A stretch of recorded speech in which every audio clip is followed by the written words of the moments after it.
Hello friends, आज मैं आपके साथ शेयर करूंगी चिकन की बहुत ही टेस्टी रेसिपी जो कि बनाना बहुत ही ज़्यादा आसान है और खाने में ये बहुत ही ज़्यादा टेस्टी लगती है। तो आप एक बार ज़रूर से ट्राई कीजिएगा, आपको बहुत ही ज़्यादा पसंद आएगी। तो इसे बनाने के लिए मैंने लिया है 700 ग्राम चिकन। इसको मैंने अच्छी तरीके से धो के साफ़ कर लिया है। तो अब हम चलते हैं गैस की तरफ। तो इधर हमने तेल को गर्म होने के लिए रख दिया था। तेल गर्म हो चुकी है, तो अब हम इसमें कुछ खड़ा मसाला डाल देंगे। और अब हम इसमें 4 मीडियम साइज़ के प्याज को बिल्कुल बारीक सा कट करके डाल देंगे। आप चाहे तो इसे स्लाइस में भी कट करके डाल सकते हैं। और अब हम इसको अच्छी तरीके से भून लेंगे जब तक कि प्याज का गोल्डन ब्राउन कलर ना आ जाए। तो इस तरीके से लगातार चलाते हुए अच्छे से इसको भून लेना है।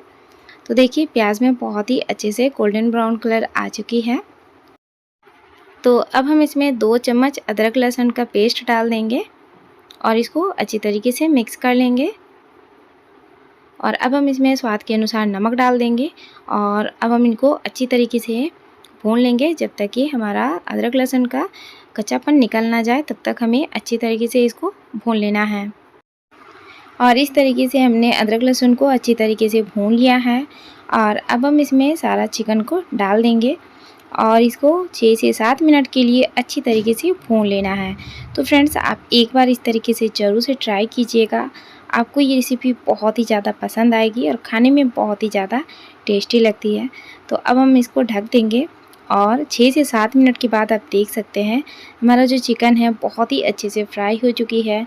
तो बीच में मैंने 1 से 2 बार इसको चला लिया था। तो इस तरीके से आपको अच्छे से जो है ना चिकन को भून लेना है। तो देख सकते हैं हमारा चिकन बहुत ही अच्छे से भून चुका है। और अब हम इसमें पिसा हुआ मसाला ऐड करेंगे। इसके लिए मैंने धनिया, जीरा, काली मिर्च और मिर्ची को एक साथ ग्राइंड कर लिया था। इसको हम ऐड कर देंगे। और अब हम कलर के लिए इसमें 1 चम्मच कश्मीरी लाल मिर्च डालेंगे और हल्दी पाउडर डाल देंगे और इन सारी चीज़ों को अच्छी तरीके से मिक्स कर लेंगे। तो और हम इसमें कुछ भी सूखा मसाला ऐड नहीं करेंगे क्योंकि सारे मसालों को मैंने अच्छी तरीके से ग्राइंड कर लिया था। तो अब हम इन सारे मसाले को अच्छी तरीके से भून लेंगे। जितने अच्छे से मसाला भूनेंगे ना, उतनी ही अच्छी हमारी ये चिकन करी बन के रेडी होगी। तो फ्रेंड्स, आप एक बार ज़रूर से ट्राई कीजिएगा, आपको बहुत ही ज़्यादा पसंद आएगी। और अगर आपको वीडियो थोड़ी सी भी अच्छी लग रही है तो प्लीज़ वीडियो को लाइक ज़रूर से कर दीजिएगा।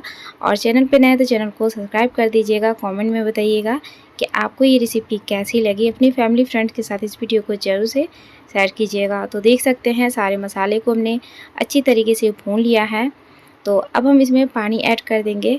तो जितना आपको ग्रेवी पसंद हो ना, उसी हिसाब से आप इसमें पानी ऐड कर दीजिएगा। और पानी डालने के बाद एक बार हम चिकन को अच्छी तरीके से मिक्स कर लेंगे। और अब हम इसको ढक के 7 से 8 मिनट के लिए मीडियम फ्लेम में इसको हमें पका लेना है। तो इस तरीके से अच्छे से मिक्स कर लेंगे और ढक के अब हम इसको छोड़ देंगे 7 से 8 मिनट के लिए। और 7 से 8 मिनट के बाद आप देख सकते हैं हमारे चिकन करी बनके रेडी हो चुकी है। तो एक बार हमें इसको जो है ना इस तरीके से चला लेना है। तो इस तरीके से हम अच्छे से चला लेंगे। और अब हम इसमें ऐड कर देंगे थोड़ा सा कस्तूरी मेथी। इससे जो है ना चिकन करी की टेस्ट और भी ज़्यादा बढ़ जाएगी। तो कस्तूरी मेथी को भी एक बार हम इस तरीके से चला लेंगे। तो फ्रेंड्स, आप एक बार ज़रूर से ट्राई कीजिएगा, खाने में बहुत ही ज़्यादा टेस्टी लगती है और बनाना बहुत ही ज़्यादा आसान है। तो बस इस तरीके से हम अच्छे से इसको मिक्स कर लेंगे। और लास्ट में अब हम इसमें डाल देंगे बारीक कटा हुआ हरा धनिया। और आप देख सकते हैं हमारी बहुत ही ज़्यादा टेस्टी चिकन करी बनके रेडी हो चुकी है। तो फ्रेंड्स, आप एक बार ज़रूर से ट्राई कीजिएगा, आपको बहुत ही ज़्यादा पसंद आएगी। तो अगर आपको वीडियो थोड़ी सी भी अच्छी लगी तो प्लीज़ वीडियो को लाइक कर दीजिएगा। और चैनल पे नए तो चैनल को सब्सक्राइब कर दीजिएगा और कमेंट में बताइएगा कि आपको ये रेसिपी कैसी लगी।